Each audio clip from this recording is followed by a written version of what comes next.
Mala medidi liang kadial, hai chalai da tedanong, katadun kwa makanekel, Aisene ban kaya kelar mutot kelarama, halarum bana ling tongnan tunat. Atega te to bana ling tilalara tigor kono de kon rodende kono ai kia tandong toka ka. Tamashene ban kaya kog ne kaladia, kabia kaling. Nyogore jano bia penyo kel ka manu kondi alte chika malajep, kode kan tagaliang tan. Manyama gone dene laria, yendiang kodiat. Awa mi jera mutong na ban kayan channel lama, goro di romat kayan bona ma, ko di channel lama di just subscribe. Aka di video danan. Eroy nek, malad nek larutin. Andi jamu kalak, kia di jamu kayat, minyo no kuja. Aka kuja mo, na mo jan support di yana kamne, yan di ang kodiat, andi na yatiz no. Ka kina anta konti kayan bona manuwan, la na yataloy mi diska tadung guam. Ataloy medit. Darango kono bukono linga tema. Akui Burebiey ngay kono tanin te shawo. Chitung wana kan chiga tuwalang ka Burebiey ulang nasir. Kataya dong chi de kume menchale Sspdf chaban ray mo nore kaja. Ke wini nore. Ta dana ken I do kaja. Gat ka dong. Amana nete talang. Tai chaga kambara idoro ken chaga jako biko ray mon do din. An wala ka jan chanko an deja ma. Chi dejni nyin aswele ke White Army.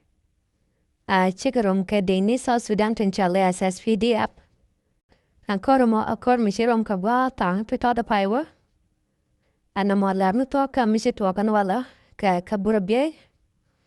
An ay konen dejan bor ka but shiwa shikanala nano. Kon kan Edward do not take a guada malim neya. No bene lada bene tokaja.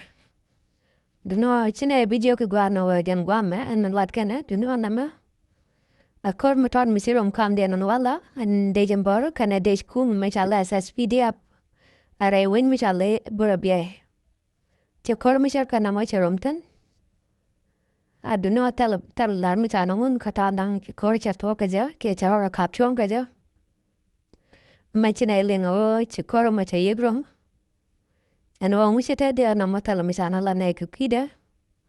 Do not baneka yega jam got out of meko gone or the antagangaiten and no miss it to avanamo. And walla, ka wab miss waron wangadan, I chikor misher can no macherum. A come de kumbor ke ale king man. Kene de kum menchalas Sspdf. Namo jan and chitwalk, a kagone or the antagaliangton.